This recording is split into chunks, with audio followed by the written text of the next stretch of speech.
So I will try very hard to not do any spoilers. At the beginning of the film, they had a great big thing about saying, please don't do any spoilers, because people who want to see this film want to see it exactly as you're seeing it, not knowing anything about it. So in order to do that, I will just tell you the basic setup, and I'll try and avoid sort of specific plot points beyond that, okay? Obviously, if you want to know nothing at all, then see the film first and listen to this, but I will go out of my way not to do anything spoiling. So Avengers Infinity War, essentially Thanos, who is this evil tyrant who is hell-bent on a mission to destroy half of all the life in the universe. And to do this, he needs to gather together the Infinity Stones, which were sort of there at the beginning of the Big Bang and being scattered around. He has a glove into which the Infinity Stones will be fitted, and these will enable his powers. And in order to stop him, a huge range of characters from different, from the universe, but from different movies that we've seen, all must put aside their differences and come together to stop him in his quest. I think that's pretty much what I'll say about the plot. Here's a clip. Tell me his name again. Thanos. He's a plague, Tony. He invades planets, he takes what he wants, he wipes out half the population. He sent Loki. The attack on New York, that's him. This is it. What's our timeline? No telling. He has the power in Space Stones. That already makes him the strongest creature in the whole universe. If he gets his hands on all 6 stones, Tony... He could destroy life on a scale hitherto undreamt of. So, there we go. So a bit like Lord of the Rings, really. Okay. The first thing to say is that everything about this movie is absolutely enormous, from the size of its cast to the sort of, the breadth of the canvas upon which it's playing out, to the size of the, the conflicts and the battles, to the scope of what's at stake, and also, it has to be said, to the length of its running time and the projections of its box office. It's directed by the Russos, who I think do a pretty good job of taking something in which you have such a vast expanse and reining things in, and making sure that what you have all the way through are elements that you can follow, elements that you can connect with, story elements that will make sense. Now, the first thing to say is that I think it's important to understand that there will be 2 different responses to the film. One of them will be from people who are absolutely fans of the world, of the universe, and of the characters. And the other one will be from people who aren't. And we've talked before about whether or not you think a movie has to accommodate both kinds of audience. And I think that one of the things that is both a strength and a weakness of Avengers Infinity War is that it does play, as far as I can tell, most strongly towards the fans, towards the devotees. I came out of the movie, and afterwards I had a conversation with Jack Howard, who's a fellow film critic, much younger than me, and Dean and his friends, and they all really, really liked it. They had really, really enjoyed it. And I've had a similar response from my teenager who grew up with the Avengers movies and has a huge amount invested in them and really, really enjoyed them. And I think that what they like about it is that, firstly, it's taking the world seriously, it's taking the story seriously, it's taking the elements seriously. There is a lot of humor. I mean, as there always has been in the in the Marvel films. You do get a lot of nice interplay between Iron Man and Spider-Man, and between Star-Lord, and you get this kind of that sort of bickering that they do in between the action episodes, and that stuff always works very well. In fact, particularly in the stuff with Spider-Man and Iron Man, that's the stuff that I've always sort of really liked in this universe. You do get that, but you also get a sense that there is a serious, huge, big thing happening towards which we are all kind of moving. So you do get that sort of sense of seriousness.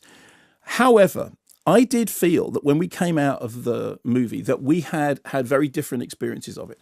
One of the comparisons may be to, if you think about a film like, Harry Potter and the Deathly Hallows, or you think about movies which sort of divided audiences. What became clear is that although we both thought the same things about the film were interesting and admirable, our emotional responses were very, very different. The people who were real fans of the universe had completely bought into it, and and there were several moments in the screening that I saw, in which people whooped and cheered and gasped and were really properly emotionally engaged. And I know this wasn't just at the screening that I saw, because I know for a fact that at a screening last night in Southampton, a paying audience, did exactly the same thing. So I know that it's a film that is working with its audience. I have a very different experience of it, in that I really did feel that I was watching a film in which what I wasn't was emotionally engaged in the way that the core audience would be.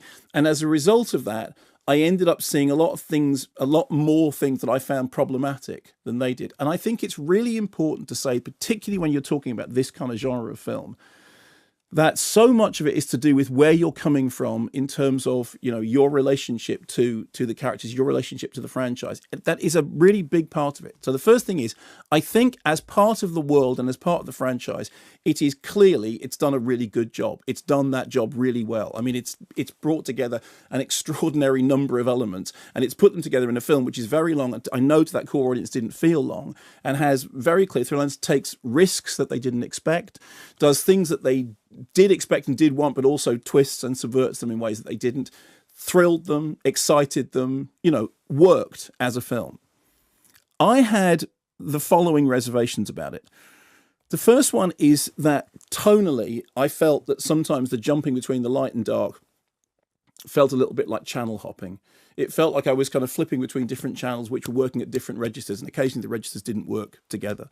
So the interplaying of the quipping and the underlying narrative sort of seemed to me to be at odds. That said, I do think in the central character of Thanos that there is a really admirable sense, not only of menace and all the rest of it, but also they've managed to inject elements of pathos and things that you wouldn't necessarily expect from that kind of character. So the light and dark sometimes worked, but not always for me. Secondly, whenever you have a story which has this many stories going on, because essentially what you're not talking about is a group coming together, you're talking about lots of disparate groups coming together and then, crisscrossing with each other. Whenever that happens, you always run the danger of losing the thread of one particular narrative or another. And I did feel that there were moments when, we were checking in here, we were checking in there, in which the two things weren't, and I wasn't being emotionally carried through. The third one is more sort of complicated, and it's to do with consequences. It's to do with one of the things that fantasy films always have to deal with is the seriousness of consequences. That if you have a fantasy movie, if you have a world in which you have any form of alternate reality or anything that moves away from physical, one of the things that the filmmakers have to do is to convince you that things that happen in this world have consequences, have irreversible consequences, because that's the kind of dramatic weight of any situation. And I think that's always a battle. I mean, it's interesting if I think, for example, I've just been making a television program, this is slightly off the thing, but about time-traveling movies. And one of the things that we've talked about is La Jetée, which of course is the basis for 12 Monkeys. And one of the reasons I love La Jetée is that La Jetée is a movie about time travel, but it's actually a movie about the immutability of time. It's a movie that begins and returns to the same point. And what it is that during its narrative, you just see that same point from a different perspective. You've seen 12 Monkeys, so you know the story, because 12 Monkeys is a remake of La Jetée. Yeah, a long time ago. No, but it's a film that begins and ends at a certain point. And I think it deals brilliantly with that idea that the world that you're in may be flexible in ways that you wouldn't expect, but actually is inflexible. And this is an idea that Kurt Vonnegut explored. And certainly when you're talking therefore about any fantasy universe, the thing that you have to do is you have to make it feel consequential. You have to make it feel like there are great emotional and physical things at stake. And I have to say that I lost that. I didn't feel that. I know that's partly something which is sort of built into the DNA of the source material itself anyway. But I did feel myself, I was reminded of that, the Ben Wheatley thing about what you actually want is the dang of somebody getting their fingers trapped in a car door, something that is tangible and real and definite, as opposed to great big larger things that may not be as consequential and may not be as as hard and fast. The fourth one is this thing that I call the Live Aid factor. You may love Queen, you may love Status Quo, you may love David Bowie, but I guarantee you that you wouldn't go home and think, I'll put on the Live Aid DVD. What you'd do is you'd you'd listen to your favourite Bowie album or your favourite Queen album. And it's usually the case that if you have a number of elements, number of characters brought together, the thing is actually less than the sum of its parts. And there is always that. Now, I think that in fact one of the things that the film does quite well is it does manage to balance the fact that it's a super group assembly. There are so many different characters going in, but I do always have that feeling that for me, as an outsider to this, I mean, I've seen all the films, but I've never been that deeply emotionally invested in them. I've always sort of preferred the single narrative, the smaller result, the path less trodden, as opposed to the huge great fan. And then that brings me to the fifth thing, which is the running time, which is that because what I was lacking was that central whoosh, that central rush of emotional engagement, I did feel it was an exhausting watch. So to summarize, I think for what it is, it's very good. I think it does what it does very well. And I think if you're a fan of those movies and if you're invested in those characters, you'll really be knocked out by it, because I think you'll find that it does things that you don't expect. And I think you'll find that it takes risks that you don't expect, and that it's adventurous, and it is very, very well put together.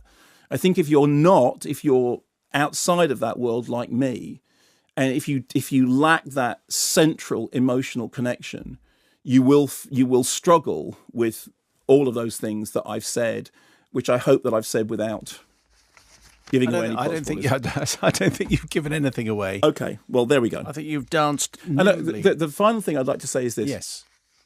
Blade Runner 2049 was a very long film, and I didn't think it was.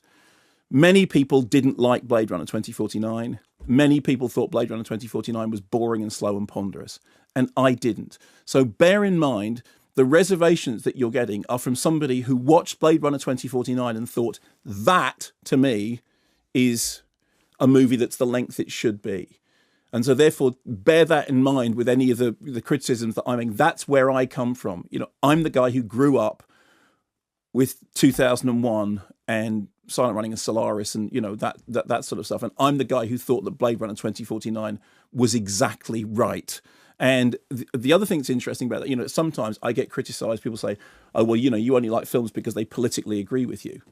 Well, in the case of this, that's completely the opposite is true. I mean, as we've known from all the correspondence, the politics of Blade Runner 2049 are much more problematic.